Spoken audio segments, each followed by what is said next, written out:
Welcome to The Explainer. Today we're going to talk about something that's the absolute bedrock of any solid research study, the objectives. Ever had that brilliant research idea, but then you're just stuck? You don't know where to start? Well, you're not alone. So many great ideas just fizzle out because there's no clear bridge between the big concept and the actual study itself. And that bridge? That's what we're talking about today. It's built with well-defined research objectives. Think of them like the roadmap, or even the blueprint for your entire project. They guide every single decision you make and make sure you're not wasting time collecting data you don't even need. All right, so here's our game plan for today. We'll start with the research roadmap, then get into the SMART framework, talk about the language of action, ensuring a logical flow, and finish with a final reality check. Okay, let's dive right in. Section 1, the research roadmap. Why do these objectives even matter so much? Well, there's this great way to think about it. Objectives serve as the bridge between the research problem and the methodology. They're basically these concrete statements that give you focus, stop you from wasting time and effort, and really connect your big question to your actual plan of action. I mean, without them, a study can just wander off course so easily. So, how do we make sure our objectives are actually strong? Well, this is where we bring in the gold standard, the framework you've probably heard of, SMART. Right, so SMART stands for specific, measurable, achievable, relevant, and time-bound. This isn't just a catchy acronym. It's like your quality control checklist. It makes sure your objectives are solid, super clear, and ready to go from the very beginning. Okay, let's break that down. S is for specific. This means your objectives have to be detailed and laser-focused. You need to clearly identify the variables, the population, the setting, no room for guessing. For example, instead of a really vague goal like, we're going to improve patient care, a specific objective sounds more like this: to assess the impact of a new dressing protocol on wound healing rates in post-surgical patients. See the difference? The big pitfall here is just being too ambiguous. Your objective should leave zero doubt about who, what, and where you're studying. Next up, M for measurable. And this is so crucial. If you can't measure your objective, it's just not a strong objective, period. You have to have a clear way to prove you actually did what you set out to do. The mistake to avoid here is using fuzzy concepts. You've got to define exactly how you'll measure success. Is it a percentage change, a specific score on a survey? You need that clear indicator. All right, A for achievable. This is your reality check. It's fantastic to have big ambitions, but your objective has to be something you can actually do.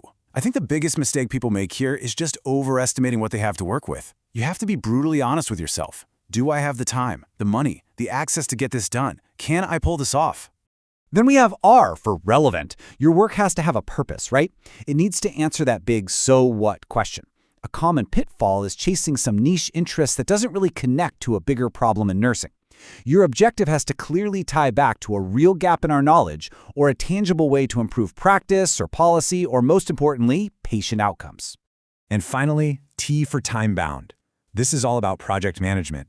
And the insight here is really simple but so powerful. A goal without a deadline is basically just a wish. The common mistake is just leaving things open-ended. If you specify a time frame, say within a 6-month study period, it creates a sense of urgency and keeps the whole project moving forward. Okay, so beyond just the SMART framework, the actual words you choose are absolutely critical. We're talking about the language of action here. See, good objectives always start with strong, specific action verbs that spell out a clear task. That first verb you pick is so important. It tells everyone, your team, your reviewers, even yourself, exactly what you're setting out to do. And this table just lays it out perfectly. Look at the verbs on the left. Analyze, assess, compare, measure. These are specific tasks you can actually see and evaluate. Now look at the right. Know, understand, appreciate. How do you measure knowing something? It's so vague and subjective. Stick to the action.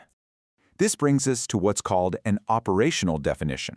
This is where you take an abstract idea and turn it into a concrete action.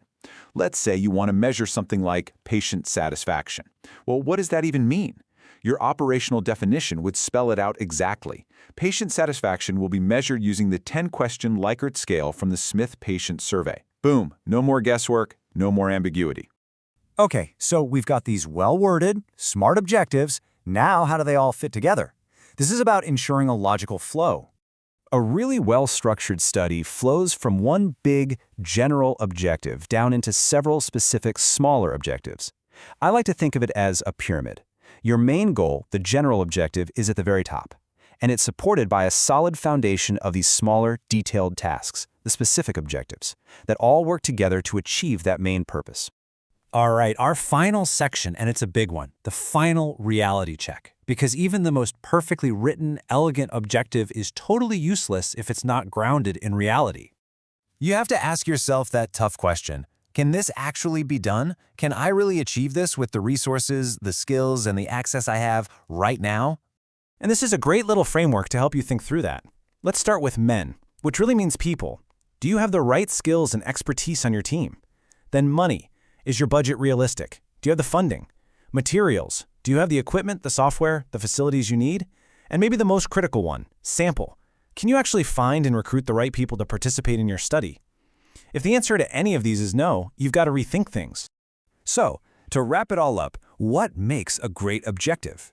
They are smart, they are action-oriented, they are logically structured, and they are feasible. These 4 pillars, they are the foundation of any strong study. They create that clear, direct path from your initial question all the way to your final analysis. So I'll leave you with this question to think about for your own work. Are your research objectives just another box to check off on a list? Or are they the powerful tool that will absolutely guarantee your study's focus and its impact? Really thinking about that will change not just how you write your objectives, but probably how you approach research altogether.